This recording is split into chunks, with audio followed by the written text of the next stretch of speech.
अ mirrored life Ravishankar बाल की लिखी हुई मौलाना रूम की एक खूबसूरत और छोटी सी बायोग्राफी है। जो बात इस किताब को खूबसूरत बनाती है वो 14वीं सदी में इब्न बतूता नाम के मशहूर सय्याह के जरिए तुर्की के शहर कोनिया का दीदार और वहाँ की गलियों और घरों, तहजीब और खाने, लिबास वगैरह का बयान है। किताब में मौलाना रूम की ज़िंदगी के हालात काफ़ी पन्नों को लिखने के बाद बयान होना शुरू हुए हैं। उससे पहले मसनवी और मौलाना के बारे में बहुत सी बातों और गलत फहमियों का जिक्र किया गया है। किताब में मौलाना की ज़िंदगी में उन्हें देखने वाले कुछ बुज़ुर्गों के ज़रिए इस बात पर इब्न बतूता द्वारा बहस कराई गई है कि क्या मौलाना और शम्स तबरेज़ी के बीच में रूहानी के साथ साथ जिस्मानी रिश्ता भी था। यूनान से ईरान का सफ़र करने वाले इस अफलातूनी तसव्वुफ़ के बारे में किसी खबर नहीं, जहाँ लड़के और आदमी के हुस्न को आदमियों द्वारा खूब बघारा गया है और अरब के अबू नवास से हिंदुस्तान के माधव लाल हुसैन तक ऐसे कई किस्से हमें पढ़ने को मिल जाते हैं। मौलाना रूम या रूमी की ज़िंदगी, उनके शागिर्द हसामुद्दीन से उनकी मोहब्बत, उनकी पत्नियों और बच्चों की ज़िंदगी और साथ ही साथ शम्स तबरेज़ी और मौलाना के रिश्तों पर इस किताब में अच्छी तरह रोशनी डाली गई है। बहुत सी बातों में से चुनकर मौलाना की ज़िंदगी की जिन बातों को आधार बनाकर ये कहानी लिखी गई है वो इसे वाकई इस मानी में पुरकशिश बनाती है कि इससे आम तौर पर मौलाना के दूसरे जीवनी लेखक बचते रहे हैं, यानी शम्स तबरेज़ी के कत्ल होने का किस्सा, जिसमें मौलाना उनकी चीख सुनकर भी खामोश और मगन बैठे रहते हैं। इसी तरह शम्स तबरेज़ी की ख्वाहिश पर अपनी जवान बेटी को उनसे ब्याह देना, रातों को उन दोनों की ख्वाबगाह में जाकर पति पत्नी के बीच लेट जाना और उनकी बेटी का अपनी मोहब्बत से बिछड़कर एक गहरे गम का शिकार होकर मौत के गहरे समुंदर में उतर जाना। ये सब बातें इस किताब को अहम बनाती हैं, मगर क्या मौलाना रूम या रूमी जैसे महान शायर का जीवन बस इस किताब की इतनी छोटी सी दुनिया से जाना जा सकता है? जवाब है नहीं। उनका और शम्स तबरेज़ी का जो रिश्ता किताब में लिखा गया है वो सिर्फ तस्वीर का एक रुख है। ऐसी कई परतें हैं जिन्हें जानना रूमी को जानने और समझने के लिए ज़रूरी है। मौलाना जलालुद्दीन रूमी आज के ताजिकिस्तान के बख्श या आज के अफगानिस्तान के बल्ख शहर में 30 सितंबर 1207 को पैदा हुए। बचपन से ही सूफी कल्चर की तरफ उनका झुकाव था। पढ़ना, जानना और चीज़ों को बारीकी से परखना उनके मिजाज का हिस्सा था। उस ज़माने में बल्ख पढ़ाई लिखाई का केंद्र माना जाता था, जहाँ दूर दूर से बहुत से पढ़ने वाले आया करते थे। रूमी बचपन से ही अपने पिता के अलावा मशहूर सूफी फरीदुद्दीन अत्तार और शायर हकीम सिनाई से बहुत ज़्यादा प्रभावित थे। उनकी अपनी शायरी और दूसरे लेखों में भी इन दोनों का प्रभाव साफ देखा जा सकता है।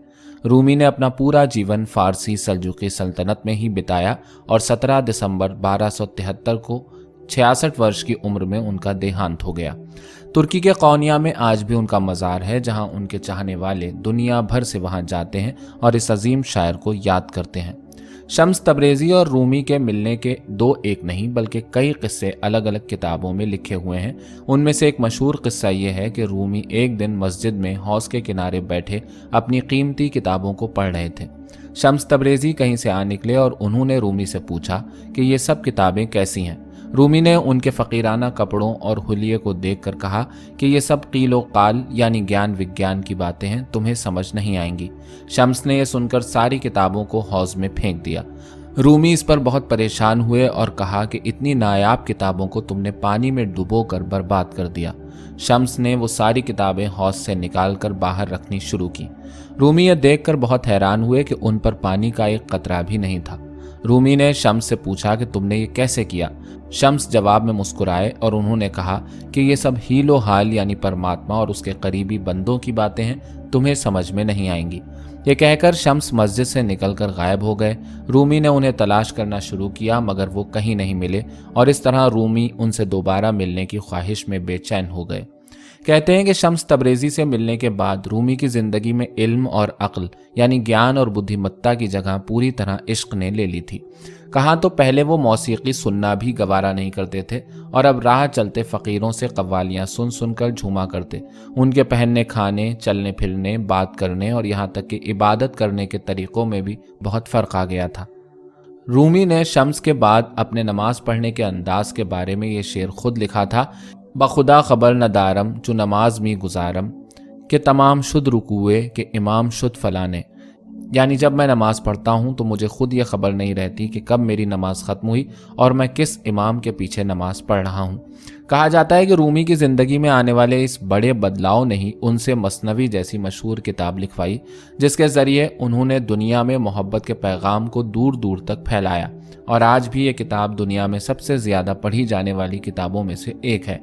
शम्स की वजह से रूमी को इश्क की अहमियत और महानता का पता चला और इस जज्बे से पैदा होने वाली शायरी ने आने वाले हज़ारों साल तक के लिए शायरी में इश्क की एक अहम और ज़रूरी भूमिका तय कर दी। रूमी ने अपने और शम्स तबरेज़ी के सिलसिले में खुद एक जगह ये बात मानी है कि अगर शम्स नहीं होते तो उनका वजूद भी नहीं होता। वो इस बात को फ़ारसी में इस तरह लिखते हैं, मौलवी हरगिज़ नशुद मौलाए रोम ताब अमानत शम्स तबरेज़ी नशुद। रूमी की शायरी में उनकी गज़लों के दीवान के साथ मसनवी बहुत मशहूर है। मसनवी का लफ्ज़ सानी से निकला है, जिसका मतलब होता है दूसरा या दो। मसनवी ऐसी शायरी की फॉर्म को कहा जाता है जिसमें हर शेर की दोनों लाइनों में राइम्स यानी काफ़िये इस्तेमाल किए गए हों। यूँ तो फ़ारसी शायरी में बहुत सारी मसनवियाँ लिखी गई हैं, मगर रूमी की मसनवी को सबसे ज़्यादा शोहरत मिली है। कहा जा सकता है कि रूमी की यह मसनवी ईरान के मशहूर शायर फिरदौसी के शाहनामा से भी ज़्यादा मशहूर हुई है। आमतौर पर मसनवी में कोई एक किस्सा होता है, जबकि रूमी के यहाँ किसी एक विशेष किस्से पर मसनवी नहीं लिखी गई है। इसमें बहुत से किस्से इतिहास, इस्लाम की पौराणिक कथाओं और लोगों में उस समय मशहूर कहानियों से भी लिए गए हैं। ये मसनवी मसनवी मौलाना रोम या फिर मसनवी मानवी के नाम से भी मशहूर है। आज भी बहुत से ऐसे लोग हैं जिन्हें मसनवी जैसी शायरी की फॉर्म के बारे में शायद कुछ न पता हो, मगर उनसे जब उसके बारे में पूछा जाएगा तो वो बगैर किसी हिचकिचाहट के रूमी की लिखी हुई इस किताब का नाम ज़रूर लेंगे। रूमी ने मसनवी में धार्मिक कट्टरता से अलग इंसान के अंदर इश्क के जज्बे और उसकी सच्चाई को जानने पर बहुत जोर दिया है। रूमी एक बंधे टके मजहबी नज़रिए से आगे निकलकर उन चीज़ों की तरफ भी अपने पढ़ने वाले को ले जाते हैं जिनको आमतौर पर इस्लाम जैसे धर्म में वर्जित माना गया है।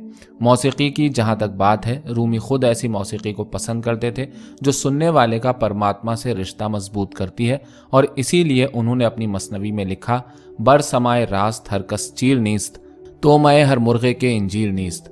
यानी सच्चा समा, कव्वाली या खुदा से जोड़ने वाले किसी भी गीत तक पहुंचना हर किसी के लिए आसान नहीं है, क्योंकि हर परिंदा इंजीर नहीं खा सकता, इसलिए सब इसकी पहचान नहीं कर सकते। मसनवी का उर्दू में तर्जुमा करने वाले काजी सज्जाद हुसैन एक जगह लिखते हैं, मौलाना ने मसनवी बांसुरी के बयान से शुरू की है और बांसुरी के जरिए भेद और निर्वाण के जिन रास्तों की बात की है वो किसी और यंत्र से संभव नहीं था। बांसुरी का संबंध रूहानियत यानी आध्यात्म से हिंदुओं के यहाँ भी बहुत मजबूत है, इसीलिए कृष्ण जी के साथ बांसुरी की कल्पना इसी सच को दर्शाती है। मौलाना ने भी बांसुरी की उपमा इसी वजह से बड़े दिलनशी अंदाज में दी है कि जैसे बांसुरी से निकलने वाली लय बेचैन और बेकरार फिरती है, उसी तरह इंसान की रूह भी परमात्मा से अलग होकर दुनिया में बेचैन भटक रही है और उसे तब तक चैन नहीं मिलेगा जब तक उसी में वापस नहीं मिल जाती।